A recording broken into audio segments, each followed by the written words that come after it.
Olá, você que nos assiste e acompanha conosco e procura estender suas raízes para que ela tenha vigor e você seja uma árvore plantada como a beira de ribeiros.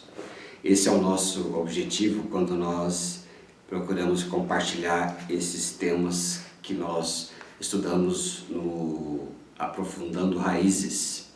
Hoje eu quero compartilhar com você um texto da Bíblia muito importante que está em Provérbios, capítulo 24, versículo 10.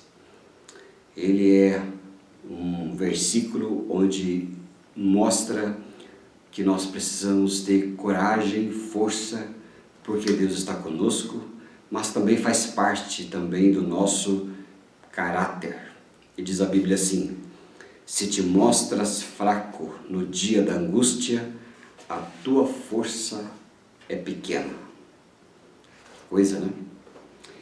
A situação de crise que a nossa cultura procura evitar, ela tem grande valor àquela pessoa que deseja ser fortalecido na sua vida emocional e espiritual. O que você evita, muitas vezes, não te faz crescer, disse alguém que com muita propriedade. Porque aquilo que nós evitamos, aquilo que nós não queremos, nos permite fazer o verdadeiro inventário das nossas reservas espirituais, das nossas reservas emocionais. Muitas coisas que nós evitamos a todo custo, na verdade mostra fraqueza da nossa parte, medo de enfrentar, medo de encarar situações difíceis. Mas nós sentimos-nos fortes em nosso mundo interior quando a vida vai bem. Não é assim que funciona? Nesses momentos confessamos lealdade ao Senhor, que vamos cumprir os votos, renovação de compromissos, viver em conformidade com a sua palavra. E como os momentos bons são bons. Eles nos deixam parecermos como superpoderosos. É bom ter momentos bons, momentos de fartura, momentos de controle, momentos de prosperidade financeira, prosperidade intelectual. A gente vê que isso é bom, né? A gente lida bem com essas coisas, e a vida vai bem, sentimos força assim. Entretanto, quando a tempestade chega, a devoção e todas as nossas promessas vão por água abaixo. O nosso íntimo, o nosso interior se enfraquece, e se nós nos deixarmos dominar por esses sentimentos, o tempo todo cumpriremos o que Provérbios disse lá em capítulo 24, verso 10. Se te mostras fraco no dia da angústia, a tua força é pequena. Eu tenho certeza que as pessoas desejosas de ver uma transformação em sua vida, é indispensável que tome consciência das áreas que precisam ser trabalhadas por Deus. No seu inventário espiritual, no seu inventário emocional, quais são as áreas que você necessita que elas sejam aperfeiçoadas? Porque fugir das situações o tempo todo, não conseguimos fazer isso por muito tempo. Embora nós estejamos em situações que coloquem nossa vida em risco, é possível que tenhamos uma ideia errada de nossa verdadeira condição espiritual. Como você se vê? Será que é aquilo que Deus vê e os outros também vê na sua vida? Já parou para pensar nesse aspecto? Não somente nos convenceremos da existência de realidades que não são, como também deixaremos de conhecer a verdadeira natureza das nossas fraquezas. Quantas áreas da nossa vida nós não precisamos fazer mesmo um levantamento para dizer: olha, eu preciso melhorar nesta área, melhorar na minha paciência, melhorar em relação à ira, melhorar em relação aos problemas. Será que eu fujo demais das circunstâncias? Fujo demais dos problemas? Esses são inventários que devemos fazer sempre, né? E a crise, ela elimina a falsa ideia que temos sobre nossas percepções. Olha só, Quando vem uma crise, surge verdadeiramente quem somos, o caráter que temos, se confiamos ou não na força de Deus, ou se fugimos, como aqueles espias que foram ver a terra e eles viam gigantes, viam dificuldades e de repente foram expostos. Eu não tenho condições de enfrentar aquilo. Mas mostrou também que eles na verdade não tinham fé, porque Deus disse que não eram eles que iam lutar. Deus estaria com eles, mas isso influencia muito em quem nós somos, se somos fracos ou somos fortes. À medida da sua fraqueza, você foge e você confessa nas suas atitudes que Deus não é Deus da sua vida, por isso você tem medo e foge. Ou o contrário, à medida da crise, pode trazer para você e para mim a verdadeira fé, e se as nossas raízes estão fincadas e crescendo e fortes o suficientes para suportar as tempestades. E assim a gente vivencia a oportunidade de nos ver tal como somos. Nossas imperfeições, pouca maturidade, falta de santidade, tudo isso acabará sempre vindo à luz, cedo ou tarde. E para poder atender e estender esse princípio, pense por um momento no apóstolo Pedro. Esse homem foi provado e aprovado. Lá na última ceia, profundamente tocado pelas fortes emoções que ele tinha naquele momento, ele afirmou assim, ousadamente, que daria a vida por Cristo. Não é? Senhor, tudo darei, tudo farei por ti. Mas ele não tinha dúvidas quanto à sua devoção, assim como muitos de nós, e nem do seu compromisso ao chegar o momento de ser testado de verdade. Ali, ele não conseguiu sequer confessar a sua lealdade a Jesus.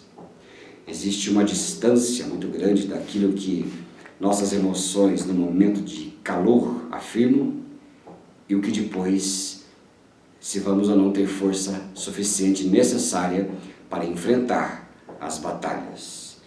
Qual Pedro tinha maior potencial para realizar a obra?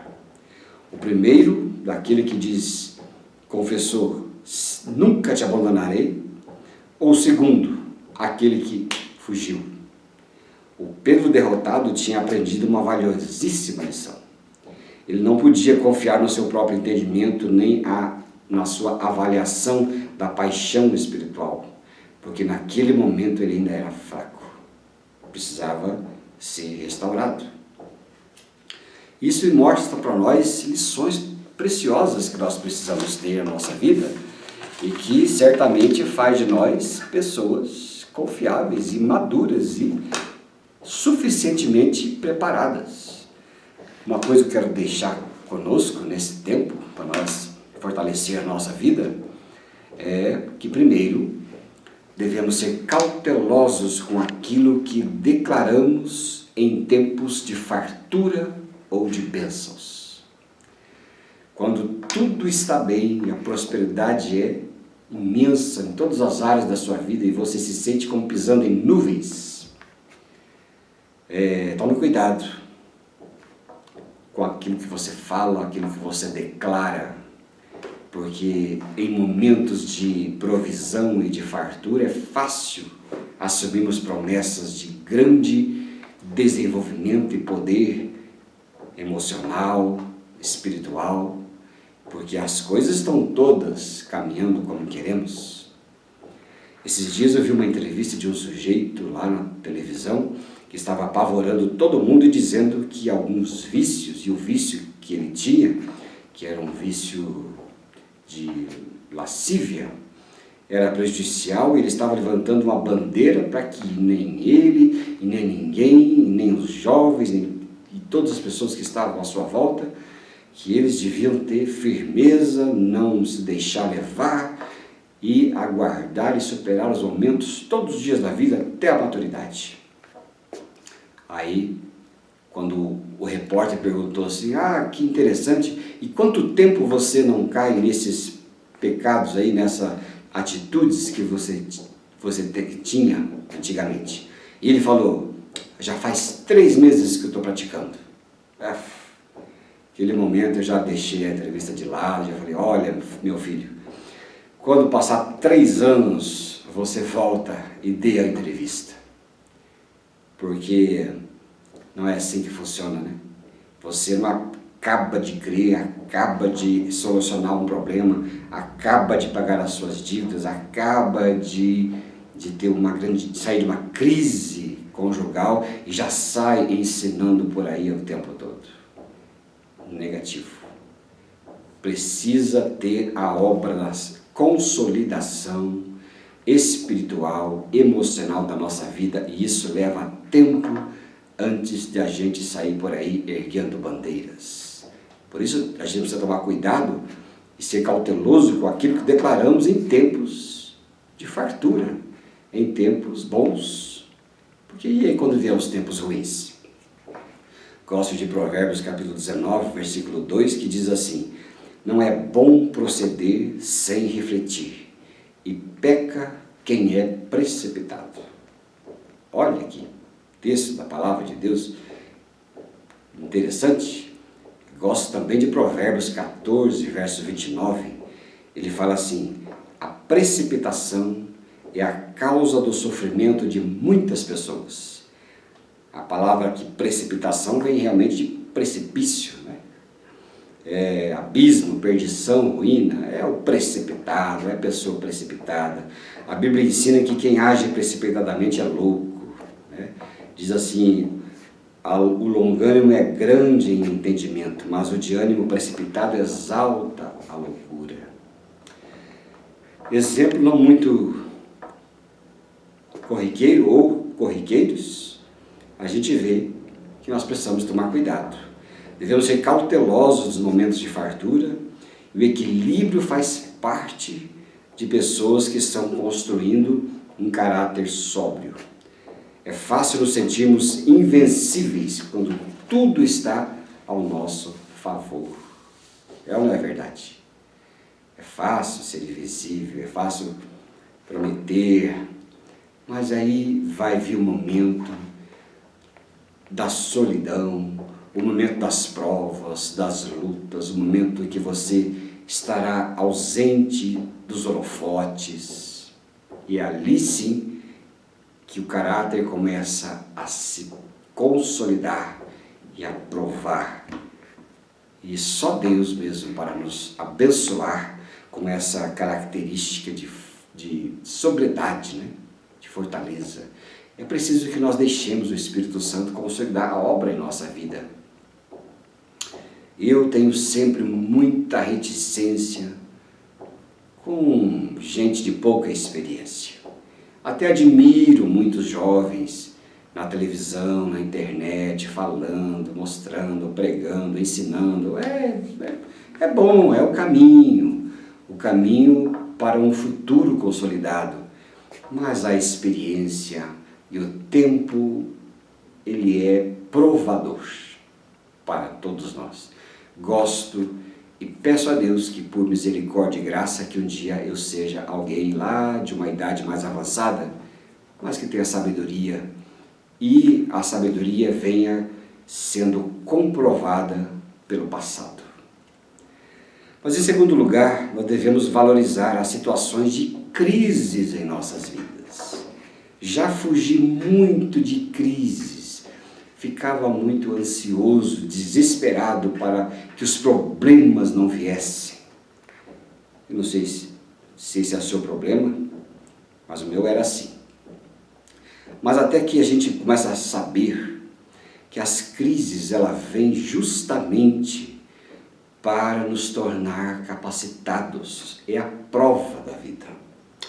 Gosto de Abacuque, capítulo 3, verso 17 e 18, um texto tão precioso da Bíblia, que diz assim: porque ainda que a figueira não floresça, nem haja fruto na vide, ainda que decepcione o produto da oliveira, e os campos não produzam mantimento, ainda que as ovelhas da malhada sejam arrebatadas, e nos currais não haja gado, todavia me alegrarei no Senhor, e exultarei no Deus da minha salvação.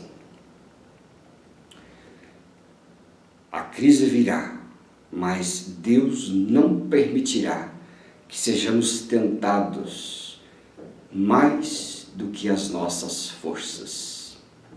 Em tempos de crise, nós devemos aprender com o exemplo do profeta Abacuque, que viveu um período muito difícil da história do povo judeu.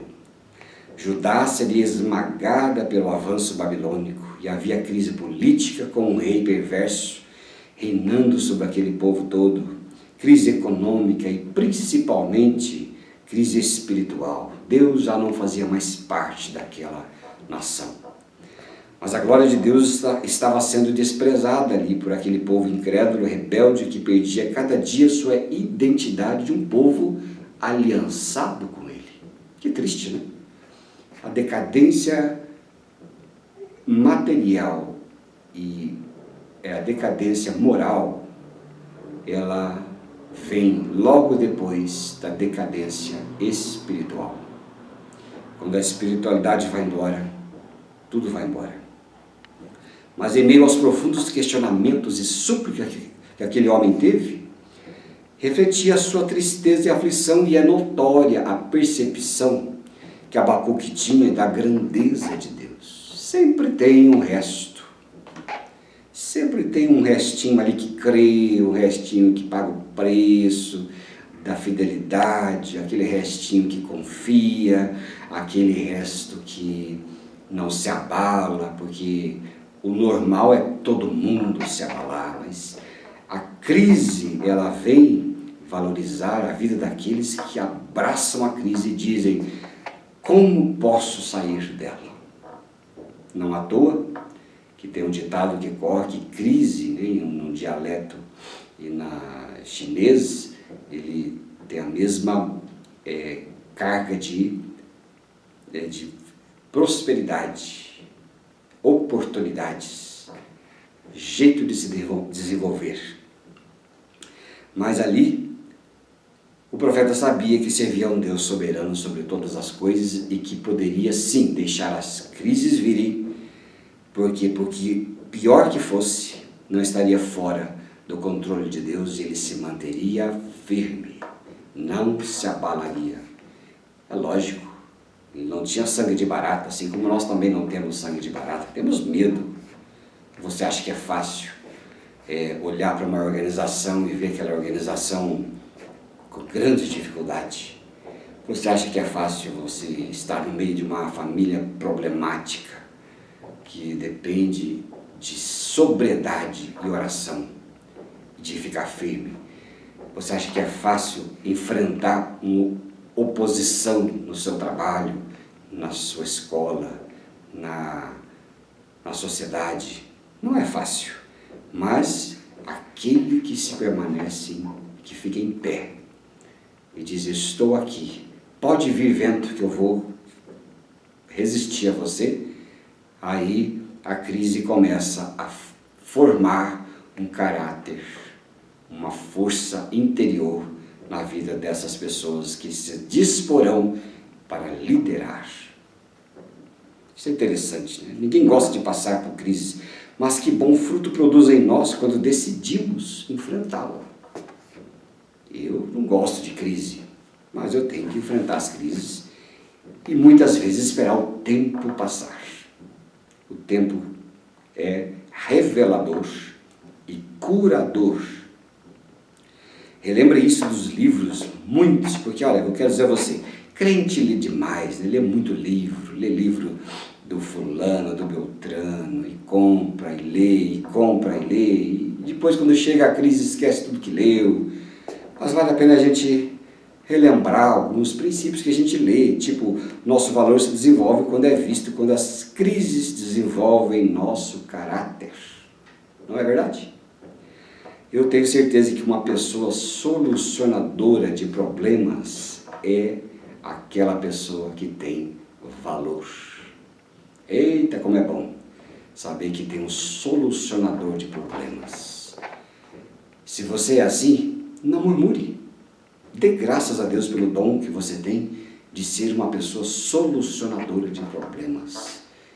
O seu valor é inestimável, desde que seja sem murmuração, com sobriedade, equilíbrio e banhado pela vida de Cristo em você.